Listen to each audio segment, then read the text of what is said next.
đồng xí đấy.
Ra xem cặp không?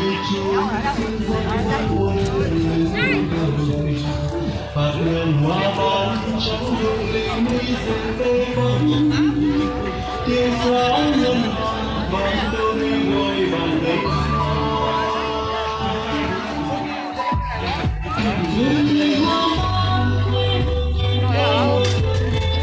bố mẹ cả tôi có thế nào? Các tiết mục biểu diễn trong buổi sáng ngày hôm nay. Đầu tiên là tiết mục dân vũ dòng máu lạc hồng của thị trấn Mường Ảng. Xin mời đội văn nghệ của thị trấn Mường Ảng chúng ta lên sân khấu để tiết mục bắt đầu. Bây giờ nó bên đó. Dạ. Nó phải Tiết mục thứ hai là tiết mục múa khung sắc bản em của đội xã Ảng Tở. Tiết mục thứ ba là tiết mục múa kèn công của xã Sơn Hào. Tiết mục thứ tư là tiết mục múa nói khung sắc bản em của xã Ảng Cang. Tiết mục thứ năm là tiết mục múa phạt tiêu của xã Mường Ảng. Tiết mục thứ 6 là múa cánh tướng mùa xuân của xã Ảng Hương. Tiết mục thứ 7 là tiết mục múa cơ múa của xã Nậm Lịch. Tiết mục thứ 8 múa phạt tiêu của thị trấn Mường Ảng. Tiết mục thứ 9 là tiết mục múa gieo hạt của xã Ảng Tở. Và tiết mục thứ 10 là tiết nhảy dân vũ của xã Ảng Cang.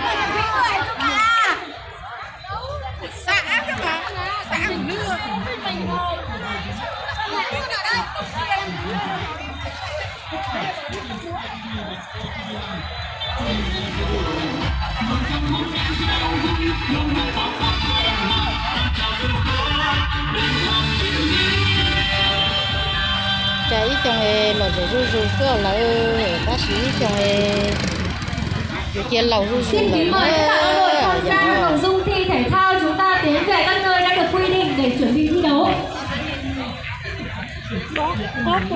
Bây giờ trước xin trân trọng mời các đội tham gia nội dung thi thể thao chúng ta tập kết về các địa điểm đã được phân công quy định để chuẩn bị thi đấu. trong lò rẻ chú ý trong như lò ru tê tua chỉ tao lửa luôn.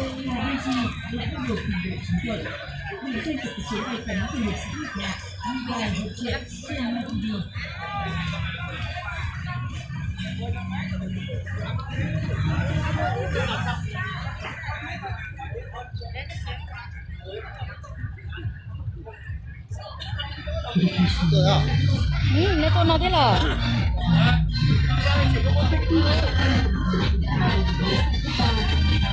Xin kính mời các đội có nhạc tham gia buổi diễn ngày hôm nay chúng ta mang về rồi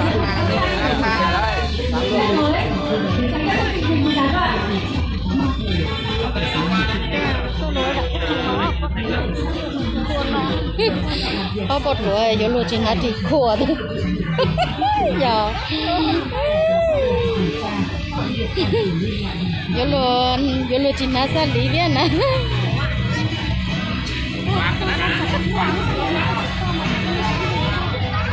mà dạy cái nó ở đây thì nó dạy kia cô bé của xìa là nó tôi chỉ muốn sống khi mà trong xì của nó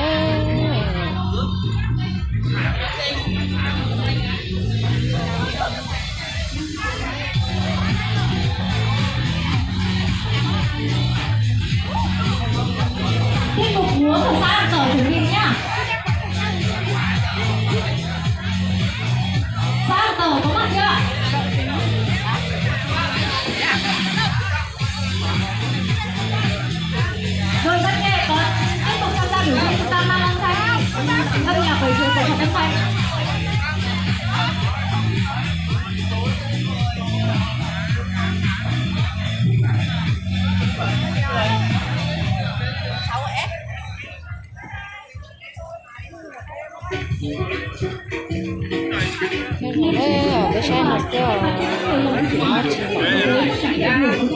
cho cái xe nhận lời chúc sức khỏe và lời chào trân trọng nhất.